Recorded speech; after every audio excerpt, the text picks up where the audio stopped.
മാടമ്പള്ളിയിലെ അടുക്കളക്കാരി ശാന്ത എന്നോട് പറഞ്ഞത്. അതെ, ഞാൻ റെസ്റ്റ് റൂമിൽ പോയിട്ട് ഇങ്ങനെ വന്നിട്ട് ഇങ്ങനെ സാരി ഇങ്ങനെ ഞൊറിഞ്ഞെല്ലാം പതുക്കെ താഴെ വന്ന പുറകെ കെട്ടിപ്പിടിച്ചിട്ട് ഞാൻ ഇങ്ങനെ തിരിഞ്ഞു നോക്കിയത്തേക്കും എന്റെ ചുണ്ടിൽ അമർത്തി ചുംബിച്ചു. ഒരു മുത്തം തരാൻ പാടില്ലാതൊന്നും എന്റെ ഉപ്പാപ്പ പറഞ്ഞിട്ടുണ്ടാവില്ലല്ലോ. എനിക്ക് പെട്ടെന്ന് ഞാൻ പേടിക്കുക, ഒരു ഷോക്കായി പോരും. അത് ഒരു നടന് ഞാൻ പെട്ടെന്ന് ഇങ്ങനെ തള്ളി മാറ്റി ഓടി താഴോട്ട് പോയി.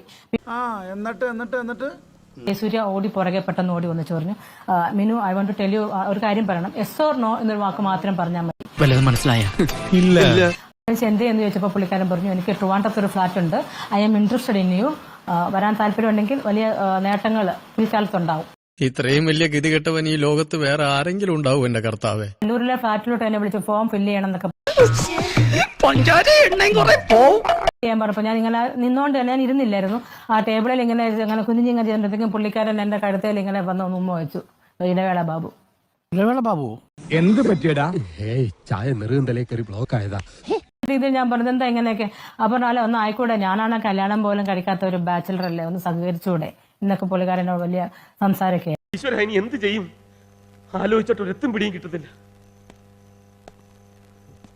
ഈശ്വര, ആലോചിച്ചിട്ട് ഒരെത്തും പിടിയും കിട്ടുന്നില്ല. അതിനുശേഷം എന്നെ മുകേഷ് എന്നെ ഫോൺ വിളിച്ചിട്ട് പറയാ, ഞാൻ അറിയാതെ അമ്മയിൽ നുഴഞ്ഞു കയറാമെന്ന് വിചാരിച്ചില്ല. ഒരു കയ്യബദ്ധം നാറ്റുകരുത്.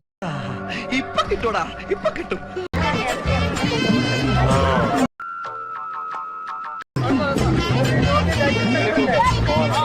എനിക്ക് നീ മതിയായിട്ടില്ലല്ലേ?